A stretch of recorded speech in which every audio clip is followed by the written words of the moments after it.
Part 1. You will hear a radio announcer giving details of the evening's broadcast programmes. First, you have some time to look at questions 1 to 5.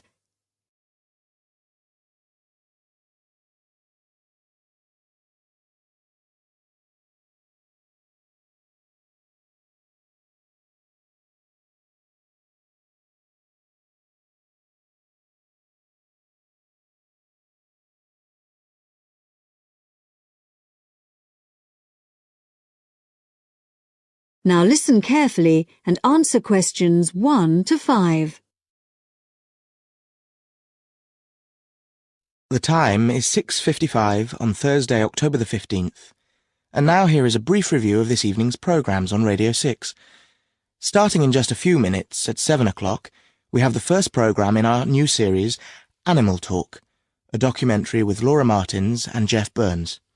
And I'll be telling you some more about that in a minute. Then at 7:50 there will be a broadcast on behalf of the Rare Species Protection Group, telling you about some of the work they're doing to preserve endangered species. This will be followed at 8 o'clock by today's episode of Park Square, our drama series following the fortunes of a close-knit community in North London, in which Sunita begins to wonder if Carl has been telling her the truth, and Carl gets into trouble when a private email is read by the wrong person. At 8:30 we have our phone-in programme, What's Your View? Today's topic is the impact of the media, and you are invited to call in with your own views and questions on this topic. If you have a question for the panel, the number to call is 0207 815 4222. This will be followed at 9 o'clock by News and Weather, and then at the new time of 9:20 we have our Book of the Week, read by Graham Stanish. This week's book is a collection of Rudyard Kipling's Just So stories, which the author wrote for his children at the beginning of the 20th century, and which are now enjoyed by children and adults alike.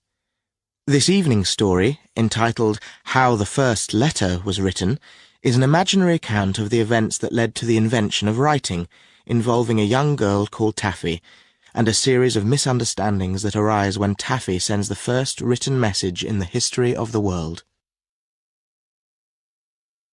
Before you hear the rest of the talk, you have some time to look at questions 6 to 10.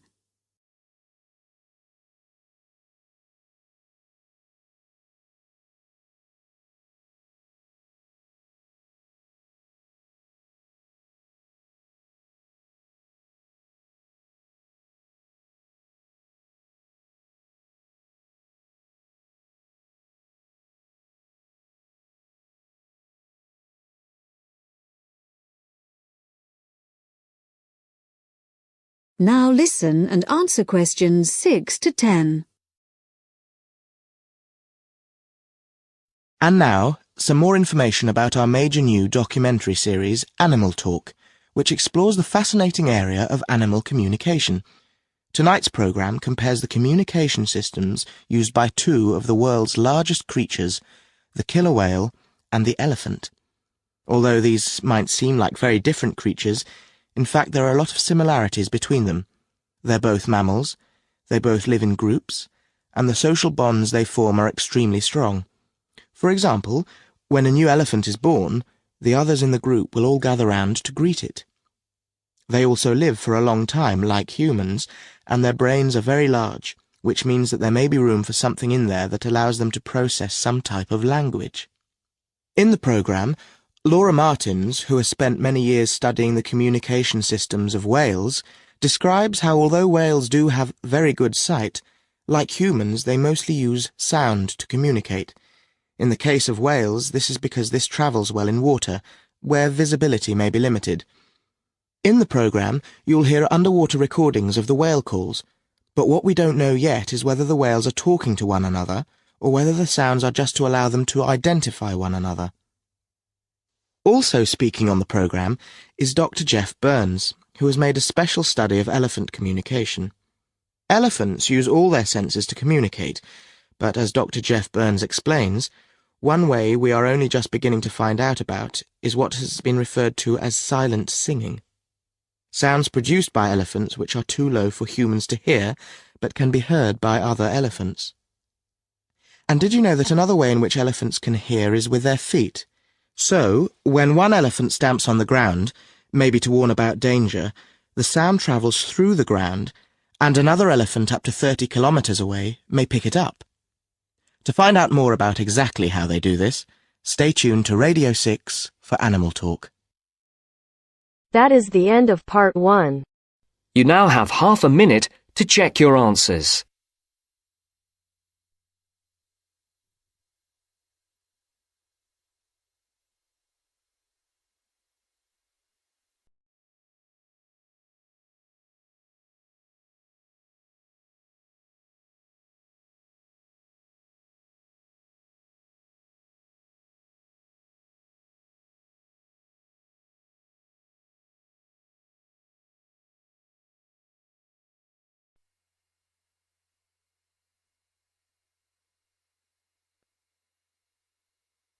Now turns to part 2.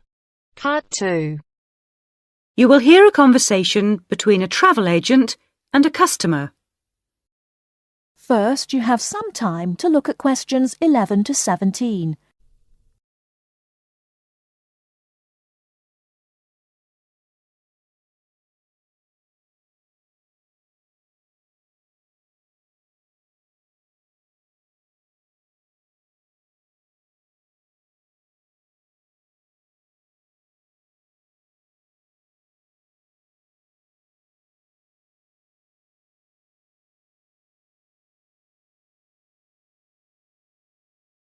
Now, listen carefully and answer questions 11 to 17.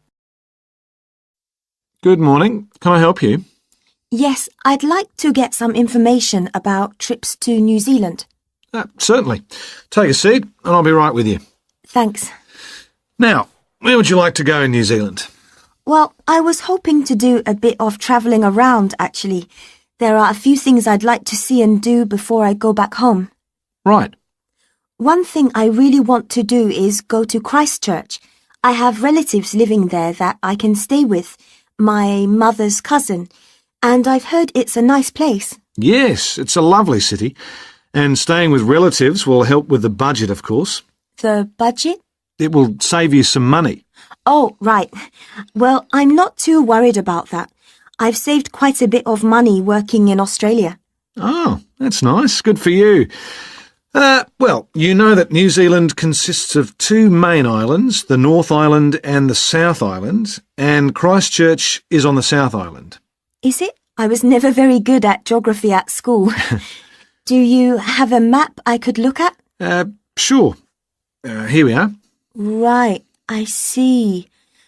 And, well, then I'd also like to spend some time in Auckland, and maybe I could do an English language course there. Can you organise that sort of thing for me? Oh, certainly. We'd be happy to arrange that. But bear in mind that Auckland is in the North Island. OK. And I'd also like to do some skiing or maybe even some snowboarding. I hear New Zealand is a great place for that.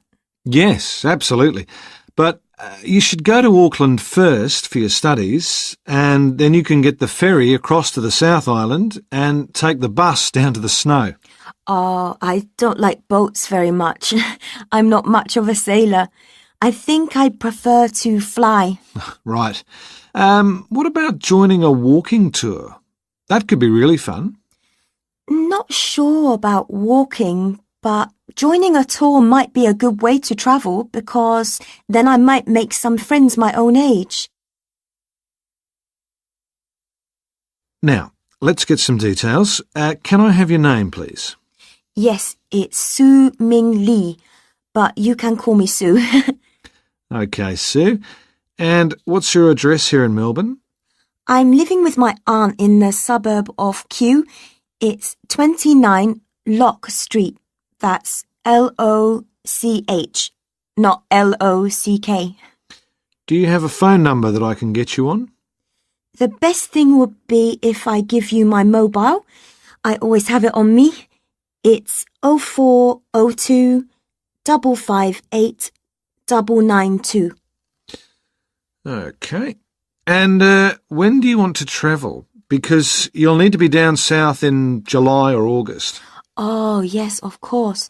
That's winter, isn't it? So I better go to Auckland in May. Yes, let's say departing from Melbourne on the 1st of May, that's a Saturday, and then you could begin your course on Monday the 3rd. That sounds great. And how long would you like to study for?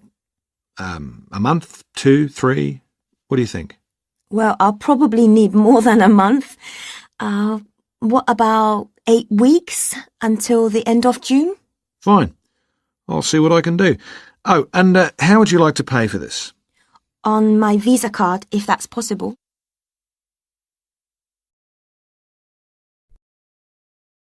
Before you hear the rest of the talk, you have some time to look at questions 18 to 20.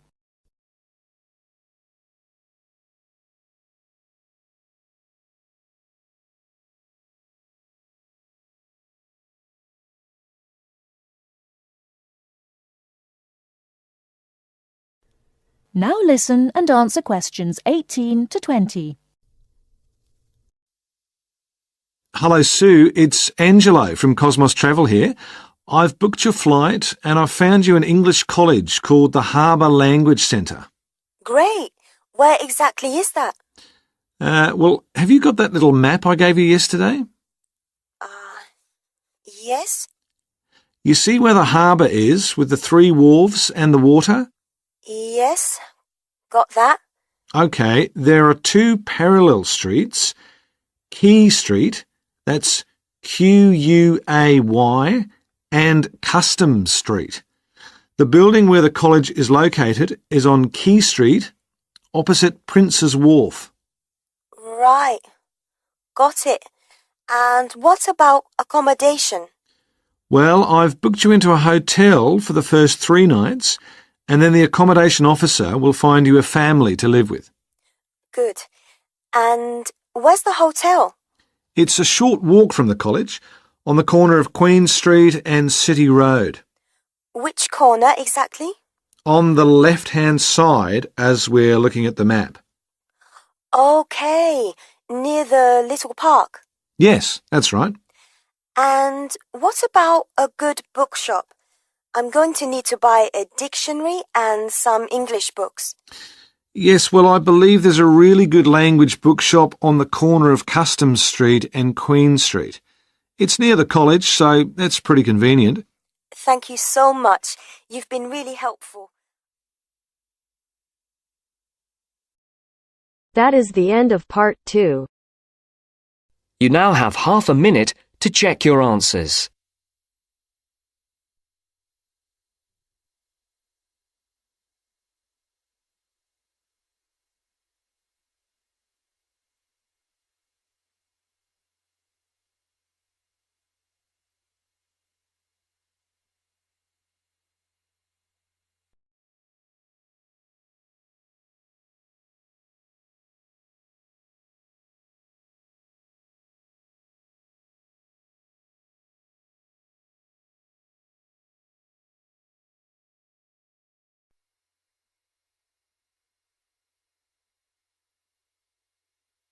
Now turns to part 3.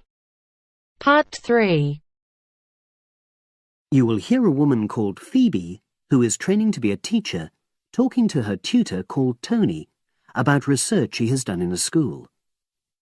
First, you have some time to look at questions 21 to 25.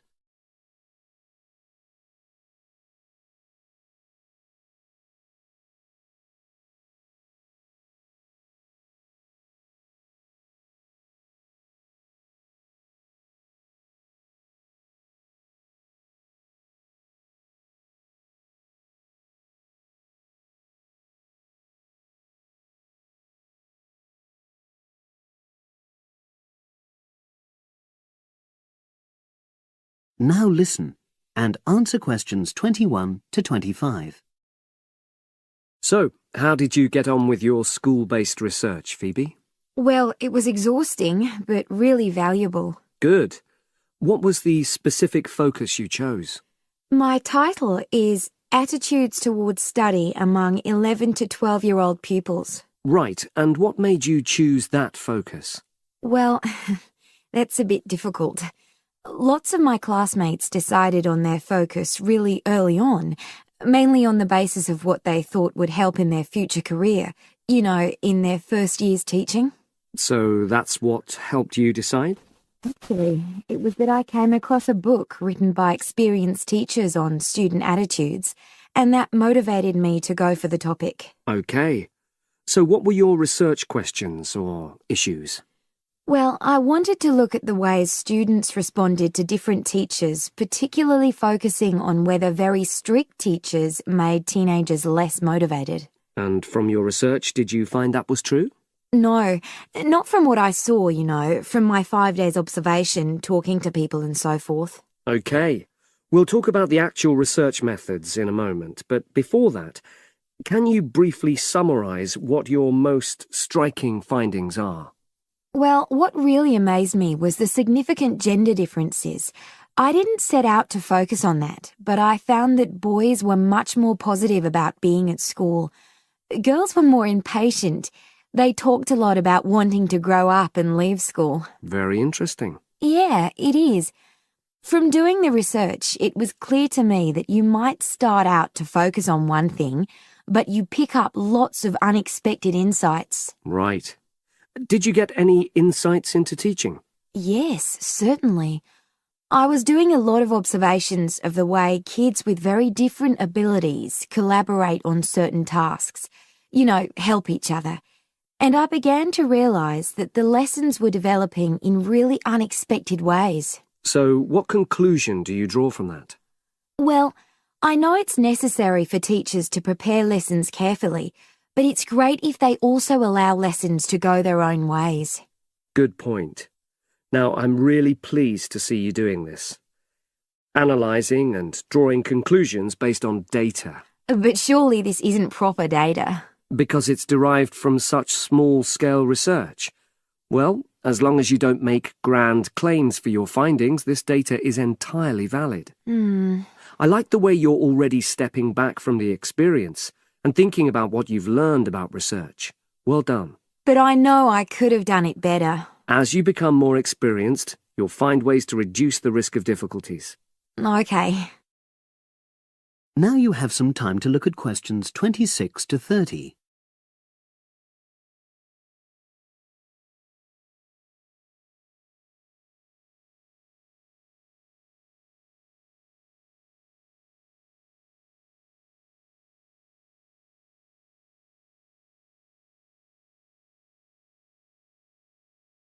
Now listen and answer questions 26 to 30.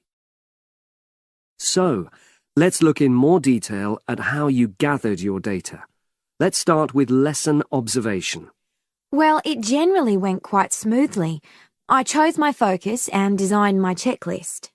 Then teachers allowed me into their classes without any problems, which surprised me.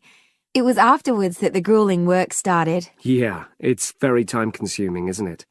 Making sense of analysing your observation notes. Absolutely. Much more so than interview data, for example. That was relatively easy to process, though I wanted to make sure I used a high-quality recorder to make transcription easier. And I had to wait until one became available. Right. And did you interview some kids as well? In the end, yes. I talked to 10, and they were great. I'd imagined I'd be bored listening to them, but... So it was easy to concentrate? Sure. One of the teachers was a bit worried about the ethics, whether it was right to interview young pupils, and it took a while for him to agree to let me talk to 3 of the kids in his class, but he relented in the end. Good. What other methods did you use? I experimented with questionnaires, but I really regret that now. I decided to share the work with another student, but we had such different agendas it ended up taking twice as long. That's a shame. It might be worth you reflecting on ways you might improve on that for future projects. You're right, yeah. OK. And the other thing I did was stills photography. I didn't take as many pictures as I'd hoped to. Lack of time? It's pretty easy just snapping away, but I wanted each snap to have a purpose, that would contribute to my research aims, and I found that difficult. Well, that's understandable, but remember...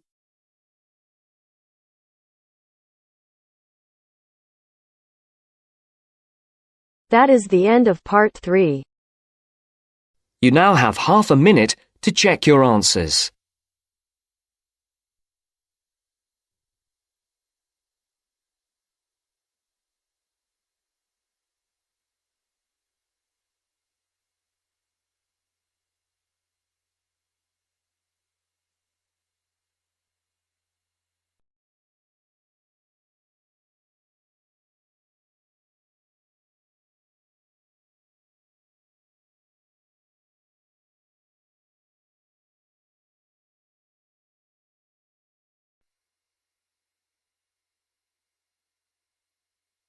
Now turns to part 4. Part 4. Listen to the continuation of the lecture about the human brain. Look at the diagram before you listen. First, you have some time to look at questions 31 to 40.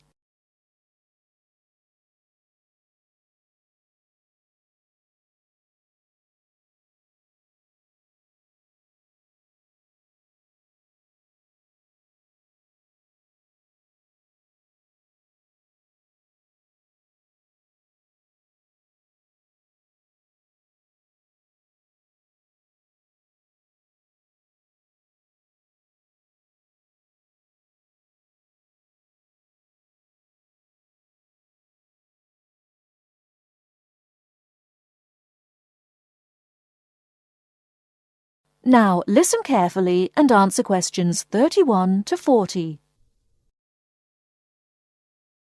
OK, we have looked at the top view of the brain and seen how it is divided into lobes. Now we are going to look at a more complex diagram of the centre of the brain. I will briefly go through some of the important parts that make up the brain and then talk more about what each does. First of all, you can see that by far the largest part of the brain is the cerebrum, and it is made up of the 3 lobes we have already talked about. The lobe below, coloured yellow on the diagram here, is the cerebellum. Right in the centre of the brain here is the thalamus. The hypothalamus is part of it, but it has a slightly different function. Now here, running down from the centre of the brain, is the brain stem. It is made up of the midbrain, the pons, and the medulla oblongata, and is connected to the spinal cord, which you can see here at the bottom of the diagram. Now, finally, this little gland just to the left of the midbrain, it looks like a little tail, is the pituitary gland. OK, let's go back and say something about the function of the various parts of the brain. The cerebrum, the largest part, as we have said, has 2 halves or hemispheres. I will talk more about the difference between the 2 hemispheres later. The cerebrum is the part of the brain that is really our intelligence. It controls voluntary movement, that is, movement that we are in control of, speaking, for example. But it is also responsible for our emotional thinking and memory. The cerebellum is responsible for fine movement and coordination. It helps us with balance, for example, and to understand where we are in relation to space around us. The thalamus, here in the centre, processes what we feel with our body, touch and temperature, for example, and controls how we react to those senses. The hypothalamus has a similar function, but regulates bodily needs, such as hunger and thirst, and tells us when we need sleep. Now, at the top of the brain stem is the midbrain. This is a sort of switchboard, a very complex switchboard. It sends messages which help the brain communicate with other parts of the nervous system. The pons, in the middle of the brain stem here, sends messages from the cerebrum to the cerebellum and spinal cord. The medulla oblongata is here just above the spinal cord. It regulates essential bodily functions, like breathing and the rate of our heartbeat. The spinal cord is part of the central nervous system and runs down inside the spinal column. It connects the brain to nerves that go to the rest of the body. Now, the pituitary gland, this little gland, has a hugely important function. It releases hormones to the body that regulate all sorts of things. How quickly we grow, and the size we grow to, the rate at which we age. It also regulates whether we have a slow or fast metabolism and how we relate to stress. Now I am going to show you a model of the human brain, and I want you to identify... That is the end of part 4. You now have half a minute to check your answers.